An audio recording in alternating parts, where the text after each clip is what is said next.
세입자가 월세를 밀리기 시작하면요. 임대인한테 무슨 일이 벌어지는지 아세요? 오늘 그 얘기를 해드릴게요. 저는 임대 초반에 아주 지독한 세입자를 만났어요. 그 사람한테 호되게 당했죠. 그러면서 배웠어요. 세입자 다루는 법을. 12년 현장에서요. 그래서 지금은요. 미납 징조가 딱 보이면 손 쓰는 법을 알아요. 신기하죠?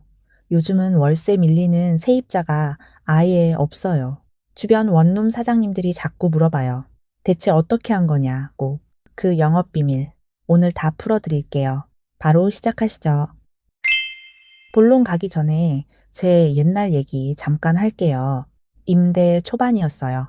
월세가 안 들어왔어요. 문자를 보냈죠. 답이 없어요. 그때 제가 무슨 생각을 했을까요? 바쁘셔서 내 문자 못 보셨나 보다. 제가 받아야 할 돈을요.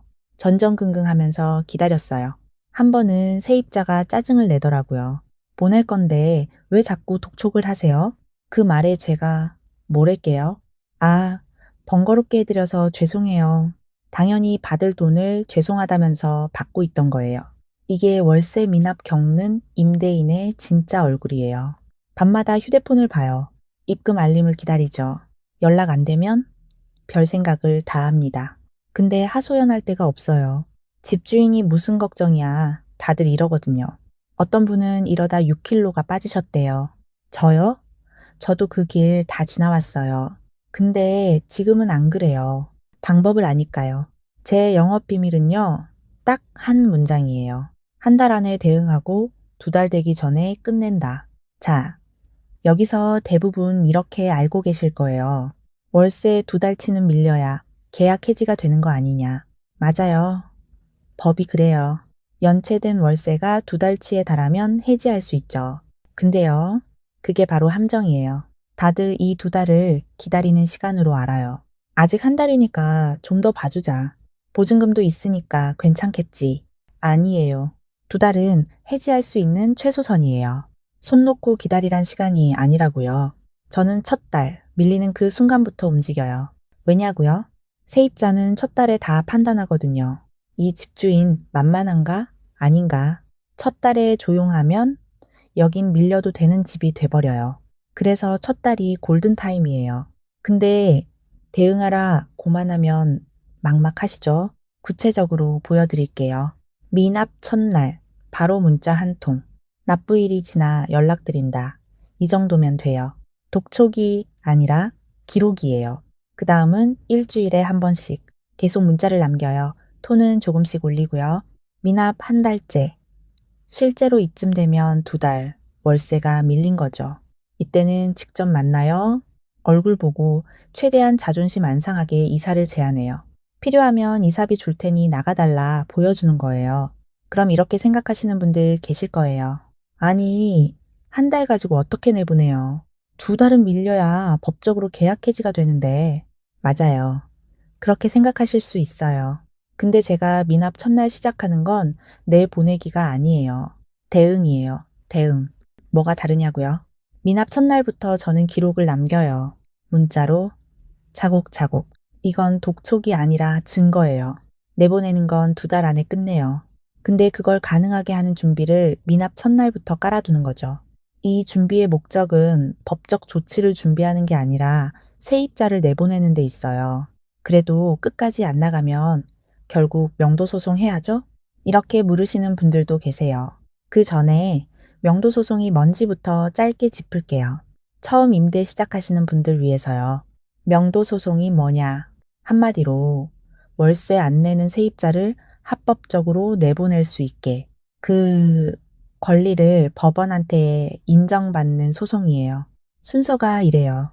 임대차 보호법상 연체된 월세가 2달치에 이르면 임대인이 계약을 해지할 수 있어요. 그럼 세입자한테 통보를 하죠. 밀린 월세 언제까지 내세요. 안 그러면 계약 해지합니다. 이걸 꼭 내용 증명으로 해야 하는 건 아니에요. 근데 대부분 내용 증명으로 보내요. 말로 하면 안 나가니까 기록을 남기는 거죠. 그래도 응답이 없으면 그때 법원으로 갑니다. 소송 걸고 판결 나올 때까지 기다리고요. 판결 받았는데도 안 나간다? 그럼 마지막 강제 집행이에요. 이 모든 과정을 우리 임대인들끼린 그냥 명도라고 불러요. 근데 이게요, 짧으면 6개월, 길면 1년이에요. 그동안 밀린 월세는 한 푼도 못 받아요. 변호사비는 또 변호사비대로 나가고요. 자, 여기서 변호사님들이랑 제 얘기가 갈려요. 먼저 분명히 할게요. 변호사님들 말 틀린 거 하나도 없어요. 법적으로 다 맞아요. 전문가시니까. 근데 저는 12년을 원룸 현장에 있던 사람이에요. 그래서 보이는 게 좀 달라요. 변호사 명도 채널 댓글 한번 보세요. 이런 말들이 보여요. 월세 200만 원 정도 받겠다고 명도 소송에 350을 썼다. 이게 현실이에요. 명도 소송, 이겨요. 승소해요. 근데 뭐예요? 월세도 못 내던 사람이 소송비까지 어떻게 내겠어요? 판결문은 손에 쥐었는데 돈은 못 받는 거예요. 그래서 명도는요, 임대인한테 최악의 카드예요. 오해는 마세요. 필요 없다는 게 아니에요. 당연히 고려해야죠. 근데 거기까지 갔다는 건 이미 진 싸움이란 뜻이에요. 제 방법의 핵심이 바로 여기에요. 빠르게 대응한다. 이게 결국 명도까지 갈 확률을 확 낮춰줘요. 법적인 걸 배제하자는 게 아니라 손해가 크니 현실적으로 피하자는 거예요. 임대인분들 이런 이야기 많이 하시잖아요. 법이 너무 임차인만 보호한다. 임대인도 국민인데 너무 차별받는다. 맞아요.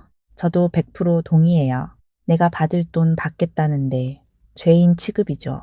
그래서 더 솔직하게 말할게요. 이 법 안 바뀝니다. 왜냐고요?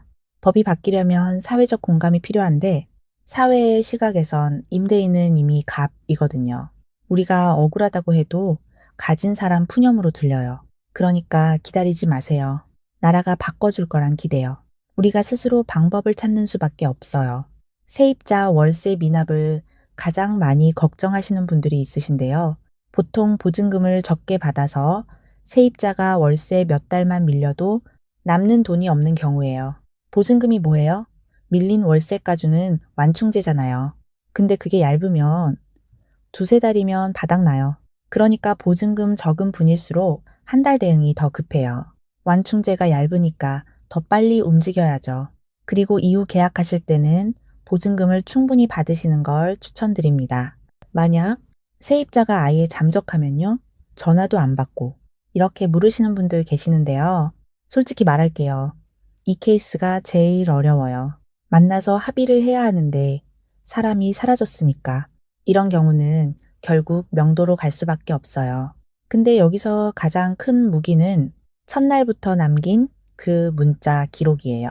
이게 명도 소송에서 결정적인 증거가 되거든요. 잠적할 사람일수록 증거가 나를 살려줘요. 그래서 빠르게 첫날부터 움직이라는 거예요. 마지막, 이 질문 진짜 많이 와요. 단전단수 해버리면 안 돼요. 도어락을 그냥 바꿔버릴까요? 답답한 거 알아요. 임대인들 사이에는 이런 말도 있어요. 벌금을 내더라도 그냥 해버리고 싶다. 밖에서 보면 이러죠. 왜 그렇게까지 해? 근데 이 말 하는 임대인 심정 저는 알아요. 이건 이제 돈 문제가 아니거든요. 고통 문제예요. 이 상황에서 벗어나고 싶은 거예요. 너무 힘드니까. 근데요, 그 마음 알아도 이것만은 안 돼요. 절대로. 단전 단수는 업무 방해죄, 도어락 바꾸면 주거 침입죄. 실제로 벌금 300만 원 낸 분도 있어요. 피해자였던 내가 가해자가 되는 거예요. 억울하죠. 근데 그게 지금 법이에요. 모르고 손대면 밀린 월세보다 훨씬 크게 다쳐요. 자, 정리할게요. 오늘 내내 한 얘기. 결국 하나예요. 법으로 가면 임대인이 져요. 이겨도 시간이랑 돈을 버리니까. 그럼 답은 뭐다? 법으로 가기 전에 계약서에서 끝낸다. 이게 월세 미납만의 얘기가 아니에요. 몰래 강아지 키워서 바닥 다 긁어놓고 집에서 담배 피워서 도배 누렇게 뜨고 나갈 때 원래 그랬다 우기면 또 똑같아요. 또 법으로 가고. 근데 이걸 다 미리 막는 방법이 딱 하나 있어요. 계약서 특약이에요. 계약할 때 딱 한 줄. 그거면 나중에 임대인이 이겨요. 근데 막상 쓰려면 막막하잖아요. 뭘? 어떻게 넣어야 효력이 있는지. 그래서 제가 준비했어요.